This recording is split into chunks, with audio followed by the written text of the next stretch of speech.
R আমাৰ কাৰণে এনেকুৱা দুৰ্ভগীয়া কাণ্ড হ'ব এইটো আমি কোনো পদ্ধেই মানি নলওঁ। আজি আমাৰ ধৰ্মখনত কিয় আমাৰ দুই নজৰে চোৱা হৈছে? আমাৰ কাৰণে আজি ইমান দিন লৰাই কৰাৰ পাছতো আমাৰ কাৰণে বেলেগ এটা সুকীয়া আইন কিয় ৰাখিছে?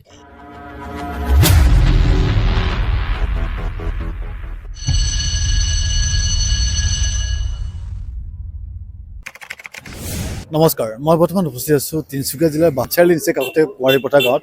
কুঁৱাৰীপথাৰ গাঁৱত যি বুদ্ধ বিহাৰ আছে তাতে উপস্থিত হৈছে। আৰু ইয়াত আমি জানিবলৈ পাইছিলোঁ federation of Barua Buddhist welfare association of অসমৰ উদ্যোগত বুদ্ধগয়াৰ BTMC সংশোধন আৰু BT Act 1949 বাতিলৰ দাবীত ৰূপাই চাডিং বুদ্ধ বিহাৰৰ পৰা কুঁৱাৰীপথাৰ বুদ্ধ বিহাৰলৈকে এক শান্তি সমদল বাহিৰ কৰিছিলে। আৰু বাহিৰ কৰি আহিয়ে তেখেতসকলে ইয়াতে আলোচনা কৰি আছে। বহুতো ৰাইজ গোট খাইছে, বিভিন্নজন আছে। আমি তাতে উপস্থিত হৈছোঁ আৰু ইয়াৰে পৰা সবিশেষ জনাব যত্ন কৰিম তেখেতসকলৰ দাবীসমূহ কি, তেখেতসকলে এই আইনখনক লৈ কি ক'ব আৰু গয়াসকলক লৈ তেখেতসকলে কি মন্তব্য আগবঢ়ায় তাকে আমি জানিব যত্ন কৰিম আৰু আপোনালোকে জনাব যত্ন কৰিম। গতিকে মই ভিতৰলৈ সোমাই যাওঁ আৰু সবিশেষ জানি আপোনালোক ইতিমধ্যে ভিতৰলৈ সোমাই আহিছোঁ আৰু ভিতৰৰ পৰা তেখেতসকলৰ পৰা জানিব যত্ন কৰিম তেখেতসকলে ইয়াৰ পৰা কি বাৰ্তা দিব বিচাৰিব, আপোনালোকৰ দাবীসমূহ কি কি আছে আৰু কি উদ্দেশ্য লৈ আজি শান্তি সমদলটো বাহিৰ কৰিছিলে।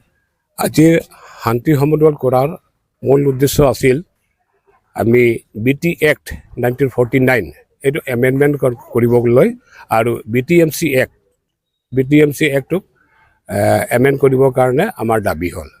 BT Act 1949ত তাত আছে 9জনীয়া কমিটিৰ ভিতৰত 5জনীয়া হ'ল অন্ধ সম্প্ৰদায়ৰ মাজত আৰু 4জনীয়া হ'ল বৌদ্ধ সম্প্ৰদায়ৰ মাজত। আমি বিচাৰিছোঁ, আমি নিজে সক্ষম আছোঁ, আমি আমাৰ বৌদ্ধ ধৰ্মীয় আমাৰ নীতি নেমাজবিলাক চলাবৰ কাৰণে আমাৰ যিমান মঠ মন্দিৰবিলাক আছে, আমাৰ বিহাৰ বুলি কওঁ আমি, বৌদ্ধ বিহাৰবিলাক চলাবলৈ আমি সক্ষম আছোঁ। সেই হেতুকে আমি বিচাৰোঁ আমি সৰ্বভাৰতীয় হিচাপে আমাৰ এই বৌদ্ধ বিহাৰবিলাক চলাবৰ কাৰণে আমাৰ হাতত দি দিয়ক। সেইকাৰণে 1949 এমেণ্ডমেণ্ট বিলটো এমেণ্ডমেণ্ট কৰি আমাৰ হাতত দিয়ক। আৰু লগত BTMC যি আছে, BTMCৰ 9জনীয়া কমিটিৰ ভিতৰত 9জনীয়াই আমাৰ বৌদ্ধ সম্প্ৰদায়ৰ মানুহবিলাকক দিয়ক। সেইটোৱে আমাৰ দাবী, ইমানেই আমাৰ দাবী আছে। সেইটো কাৰণে আমি আজি এটা পিচ ৰেলী কৰিছিলোঁ। গোটেই ইয়াৰ সমূহীয়া বৌদ্ধ ৰাইজক লৈ তিনিচুকীয়া জিলাৰ মাজত আমি এটা সমদল কৰিলোঁ।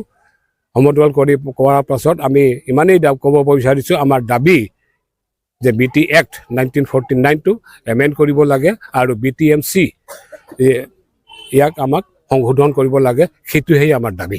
সকলোখিনি কথা বুজিব পাৰিছে। আমি আৰু অকণ জানিব যত্ন কৰিম আপোনালোকৰ এই শান্তি সমদলটো ক'ৰ পৰা কেনেধৰণে ওলাই আহিছিলে আৰু কিমান মানুহ সমাগম হৈছিলে? আমাৰ প্ৰায় আজি 350মান মানুহ হৈছে। আমি আৰম্ভ কৰিছিলোঁ আমাৰ কি কয় ডিগবৈ গোলাৰ পৰা। তাৰ পৰা আৰম্ভ কৰি আমি টিংৰাই হৈ বাইপাছ হৈ আমি ডুমডুমা আহিলোঁ। ডুমডুমা বুদ্ধিষ্ট টেম্পলত লগ ল'লোঁ, ৰূপাই বুদ্ধিষ্ট টেম্পলত লগ ল'লোঁ। লগ লৈ আহি আমি আকৌ পুনৰ গংগাবাৰী বুদ্ধ বিহাৰৰ ওচৰত আহিলোঁ।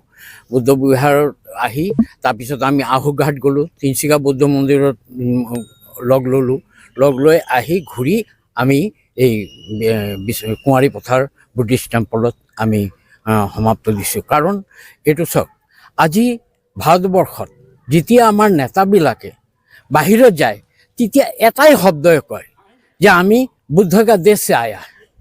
আমি বিচাৰোঁ যদি তেওঁলোকৰ মনত ইমান এটা সুন্দৰ ভাতৃত্ববোধৰ কথা কৈছে তেন্তে আমাৰ কাৰণে ভাতৃত্ববোধৰ ব্যৱহাৰটোও ৰাখক।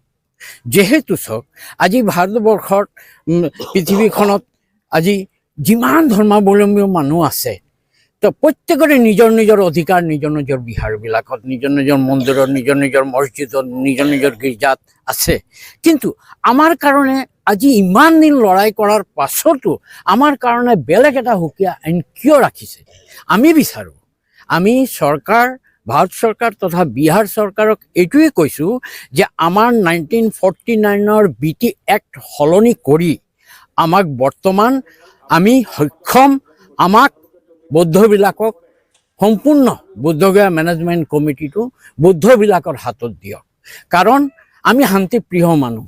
আজি আমাৰ বুদ্ধ যিটো পৃথিৱীত আটাইতকৈ পবিত্ৰতম আছে বহুত মন্দিৰ আছে, কিন্তু বুদ্ধগয়াৰ যিটো নিদৰ্শন, বুদ্ধগয়াৰ যিটো আদৰ্শ বিশ্ব শান্তিৰ কাৰণে আমি গাই থাকোঁ। আৰু আমাৰ কাৰণে এনেকুৱা দুৰ্ভগীয়া কাণ্ড হ'ব, এইটো আমি কোনো পধ্যেই মানি নলওঁ। আৰু আমি বৌদ্ধ হিচাপে আমাৰ এটা কথা আছে যে আমি যদি আমাৰ তথাগত বুদ্ধই পৃথিৱীখনত শিক্ষকৰ ৰূপত প্ৰত্যেকক শিক্ষা দিছে যে ভাতৃত্ববোধ, শান্তি আৰু সমতা ব্যৱহাৰ আমাৰ কাৰণে, তেনেকুৱাও আমাৰ চৰকাৰো আমাৰ কাৰণে এই ভাৰততেই বৌদ্ধ এটা আছিল, যুগ আছিল। আৰু কিয় সেই বুদ্ধ যুগ থকা আজি আমাৰ ধৰ্মখনত কিয় আমাৰ দুই নজৰে চোৱা হৈছে? আমি আৰু দুই নজৰে চাবলৈ আমাৰ সময় নাই। আমি চৰকাৰক কৰজোৰে প্ৰাৰ্থনা কৰিছোঁ আমাৰ কাৰণে আমাৰ বুদ্ধগয়াৰ মেনেজমেণ্ট কমিটি বৌদ্ধবিলাকৰ হাতত দিয়ক, এই আমাৰ দাবী। ধন্যবাদ। নিশ্চয় সকলোখিনি কথা সন্তোষে বুজি পাইছে, বৰ বিশেষ ক'বলৈ নাই। আশা ৰাখিছোঁ চৰকাৰে তেখেতসকলৰ যি দাবীসমূহ অতি শীঘ্ৰেই পূৰণ কৰিব। আৰু আপোনালোকে ভাল লাগিলে ভিডিঅ'টো শ্বেয়াৰ কৰাৰ আশা ৰাখি মই বিদায় লৈছোঁ। ধন্যবাদ।